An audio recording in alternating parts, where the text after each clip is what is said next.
How does the Fed control inflation? And what does that mean for the housing market? Very carefully, number one. The Fed is part of monetary policy is that the Federal Reserve will raise interest rates when they deem appropriate to try to slow the economy down, which is what they're doing right now.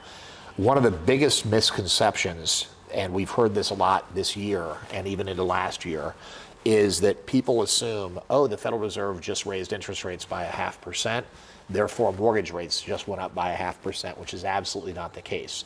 The reason why the interest rates have moved up 2% plus since the beginning part of the year, the Federal Reserve hasn't raised interest rates by 2%, but they're forecasted to. And so the market, much like other financial markets, the stock market also, they're always trying to stay one step ahead of what the news actually is. And so the Federal Reserve has been expected to raise interest rates and now has been raising interest rates. And the reason why mortgage rates have gone up is because people are forecasting what the Federal Reserve is going to do, what they've already done, but also what they expect them to do over the course of the next year, okay?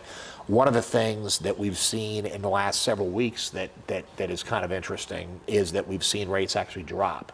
And so if you look at interest rates today compared to when the Federal Reserve increased interest rates a few weeks ago, rates are lower now, even though the Federal Reserve rates that they control are 0.5% higher now than they were before that meeting. So it's not a one-for-one correlation, and a lot of the consumers hear, oh, the Federal Reserve is getting ready to raise interest rates, therefore I need to lock into an interest rate today because tomorrow they're meeting, and it's not how it works. The rates move in advance, anticipating what the Federal Reserve is going to do, and then if the Federal Reserve does what they expect, then when the Fed has their meeting and they announce what they do, it's pretty much a non-issue because the market's already adjusted accordingly.